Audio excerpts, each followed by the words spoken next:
Halo, apa kabar kalian semua? Saya harap baik-baik saja. Di video kali ini kita akan membahas tentang frase. Oke, namun sebelum kita masuk ke dalam materi pembahasan, izinkan saya untuk menyapa kalian dulu di rumah ya. Oke, apa kabar English learners? Salam KBS TV, channel belajar bahasa Inggris sederhana dan mudah. Oke. Seperti yang tadi saya singgung di awal, kali ini kita akan membahas ya tentang frase. Oke. Apa itu frase? Frase itu adalah susunan dua atau lebih kata yang memiliki atau membentuk arti. Oke. Nah, frase ini memiliki pola head dan modifier. Head adalah kata inti, sedangkan modifier adalah kata penjelas. Nah, jadi kalau dalam bahasa Indonesia, kata yang dijelaskan dan yang menjelaskan. Untuk memahami frase, ya, pertama kita harus tahu dulu ada berapa jenis frase dalam bahasa Inggris. Dalam bahasa Inggris jumlahnya ada 8. Namun kita akan bahas ya masing-masing ya satu persatu agar video ini tidak terlalu lama dan teman-teman pun bisa lebih fokus memahami masing-masing frase yang kita bahas ya saat ini dan di kesempatan yang lainnya. Oke. Setelah kita memahami definisi frase dan pola atau rumusnya, kita masuk ke jenis frase yang pertama. Akan kami mulai dari noun phrase. Baik, untuk menentukan, nah ini adalah kata kunci yang teman-teman harus catat baik-baik. Untuk menentukan kata inti atau head dalam frase bisa kita pahami dari nama frase tersebut. Nah, pada bentuk pertama namanya adalah noun phrase. Oke, noun phrase.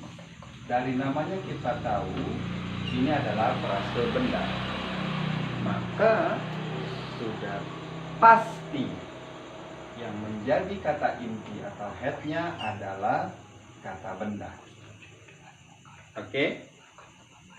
Nah, nanti sama polanya dengan frase-frase yang lain. Ketika kita bahas adjective phrase, ya, teman-teman harus sudah langsung memahami bahwa yang menjadi headnya itu adalah kata sifat dan seterusnya. Oke, kita fokus ke noun phrase terlebih dahulu. Tadi secara pola ya adalah head dan modifier. Nah, kita sudah mengetahui yang menjadi head atau kata inti dalam pola noun phrase adalah kata benda. Pertanyaannya kemudian adalah siapakah atau kata apakah yang bisa menjadi modifier atau penjelas dari kata benda tersebut? Jawabnya adalah kata sifat atau adjektif dan kata benda itu sendiri. Nah, dalam pola noun phrase ini guys, nanti dalam penerjemahannya dia terbalik. Secara penulisan kita harus letakkan terlebih dahulu modifiernya atau kata penjelasnya. Barulah kita letakkan kata inti atau kata bendanya. Namun nanti ketika penerjemahan dalam bahasa Indonesia kita harus sebut dulu kata bendanya, baru kata sifat. Nah, untuk mempermudah teman-teman mengingat pola noun phrase ini adalah setiap benda pasti punya sifat. Oke, sekali lagi, setiap benda pasti punya sifat. Nanti tergantung bendanya apa dan apa yang menyifatnya. Nah, Seperti beberapa contoh yang saya sudah buatkan di sini. Ya, contoh pertama adalah new book. Ketika kita ketemu susunan dua kata seperti ini, pertama yang harus kita pakamkan adalah polanya. Ini adalah pola frase. Dia terdiri dari dua kata, namun dia bisa membentuk arti. Nah, new di sini adalah kata sifat, oke, atau adjektif. Sedangkan book di sini adalah kata benda. Nah, kalau sudah tersusun seperti ini, maka jangan ragu lagi. Kalau ada yang bertanya frase apakah ini, sudah barang tentu teman-teman langsung jawab noun phrase. Oke? Kenapa? Karena di sini ada kata benda yang diikuti sifat. Dan ingat, penerjemahannya terbalik. Jadi jangan teman-teman mengartikan new book ini baru buku. No, tetapi buku baru. Nah, terbalik kan? Seperti itu. Ya. Atau bisa juga kalian memahami kalau di belakang kata benda itu kata sifat, sudah pasti dia noun phrase. Oke? Kita lihat di belakangnya kan? Nah, langsung nanti kalian dalam penerjemahannya sebut terlebih dahulu kata bendanya. Oke, terdiri dari dua atau lebih kata. Nah, ini yang dua.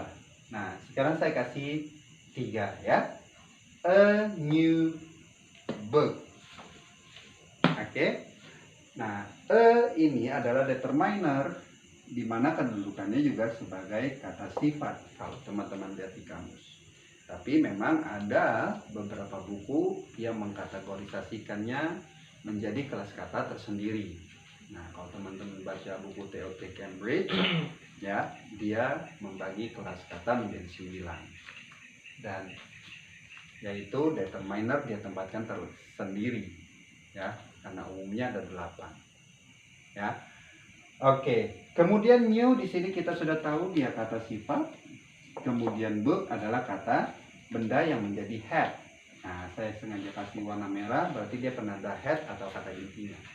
Nah, kalau polanya seperti ini, yang namanya determiner itu, ya, biasanya dia itu bermakna quantity, ya, yang berkaitan dengan jumlah. Jadi dia harus disebut terlebih dahulu.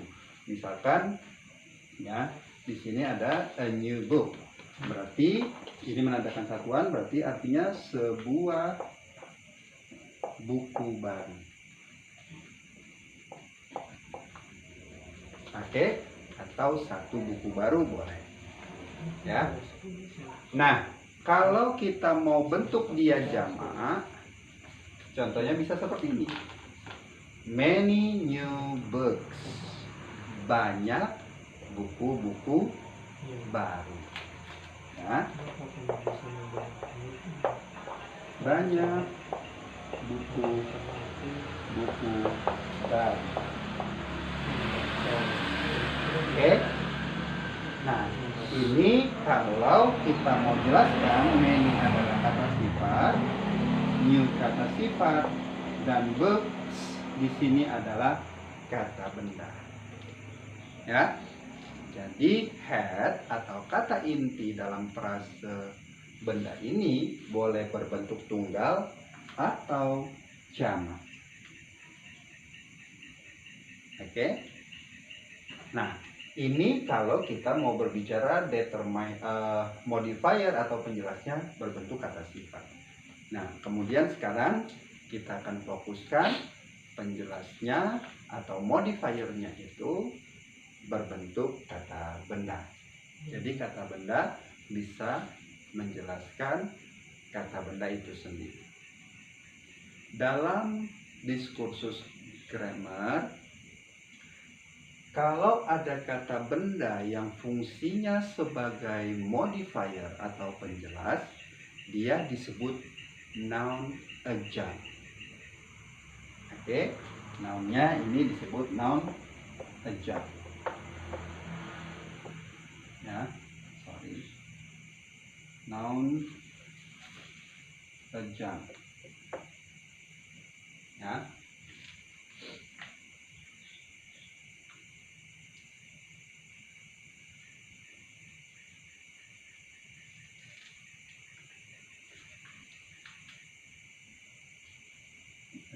noun adjunct. Noun adjunct ini apa? Noun adjunct adalah kata benda yang memiliki fungsi sebagai modifier. Dan yang namanya noun adjunct ini tidak boleh berbentuk jamak. Dia harus tunggal. Yang boleh berbentuk jamak hanyalah kata inti atau head. Baik, agar lebih jelas kita masuk ke contoh. Ya, contohnya seperti bookstore. Kalian bisa bilang bookstore, ya, atau bookstores. Terserah kalian mau tunggalkan atau jamakkan kata intinya. Ya, book di sini adalah kata benda dan stores di sini adalah kata benda. Oke, jadi boleh kalian bentuk dia tunggal atau jamak ketika head, ya, maksudnya kata bendanya. Tapi kalau non aja nggak boleh. Jadi kalian nggak bisa bilang books store dan secara manapun tidak akan kena. Oke? Kalau bookstore, toko buku. Bookstores, toko buku. Lah, sekarang kalau bookstore seperti apa? Oke? Contoh lainnya apa? Football. Oke? Kalau kita bilang football, artinya jadi apa? Toothbrush, sikat gigi. Kalau kita bilang toothbrush, artinya jadi bagaimana? Teman-teman silakan ya diterjemahkan sendiri di rumah ya. Sudah pasti maknanya tidak akan tepat. Oke? Nah, contoh berikutnya apa? Pencil case. Pencil adalah kata benda, case adalah kata benda. Dan ingat, head boleh bentuk jamak atau tunggal. Boleh kalian bilang pencil case atau pencil cases. Tempat pensil. Oke? Nah, kemudian di sini ada yang sedikit berbeda, guys. Reading book, buku bacaan. Loh, ini reading ini kata apa? Oke, nanti di pembahasan lebih lanjut kita akan bedah. Namanya gerund. Gerund ini adalah kata kerja yang dibendakan. Dan dia pun pasti berbentuk singular. Ya. Nah, semuanya ini nanti akan bermakna terbalik. Ya. Kalian bisa tulis nanti dicatat di rumah ya. Bookstore bermakna toko buku. Pencil case, tempat pensil. Reading book, reading ini adalah gerund dan book adalah noun ya sebagai kata inti. Nah, jadi gerund ini dia masuk ke rumpun kata benda ya. Oke, contoh berikutnya apa? Waiting room, ruang tunggu. Oke, waiting room, ruang tunggu ya. Kalau teman-teman di airport ya atau di tempat-tempat public transportation biasanya ada waiting room ya kan, ruang tunggu, atau smoking room, nah, ruang merokok. Oke? Nah, jadi seperti itulah pembahasan tentang noun phrase. Nah, tidak cukup di situ, guys. Selain kita tahu pola, kita juga harus mengerti fungsi. Jadi, noun phrase ini fungsinya 3. Bisa dia menjadi subjek, menjadi objek, atau complement. Saya tuliskan contohnya ya. Sebagai subjek misalkan the book is great. Buku itu keren. The book dua kata. Ini sudah pasti non phrase yang fungsinya sebagai subjek. Oke. Kemudian sebagai objek, contohnya apa? Misalkan I bought many pens. Oke. Saya membeli banyak pulpen.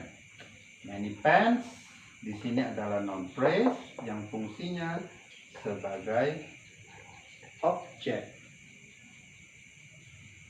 Nah, satu lagi dia juga bisa menjadi complement. Oke. Contohnya apa? Yang menjadi complement, contohnya misalkan this is the best movie. Ini adalah film terbaik. The best movie di sini adalah noun phrase yang fungsinya sebagai complement. Baik. Jika kalian masih kurang paham atau ada yang kurang jelas, teman-teman bisa tanyakan langsung di kolom komentar. Dan buat kalian yang ingin kursus bahasa Inggris online maupun offline bersama kami, silakan hubungi admin kami di kolom deskripsi.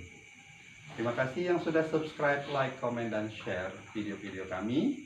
Semoga itu menjadi amal jariah kita. Amin. Semoga video ini bermanfaat. Dan terima kasih buat kalian yang sudah menonton. Kurang lebihnya mohon maaf. Saya undur pamit. Salam KBS TV, channel belajar bahasa Inggris sederhana dan mudah. Assalamualaikum warahmatullahi wabarakatuh.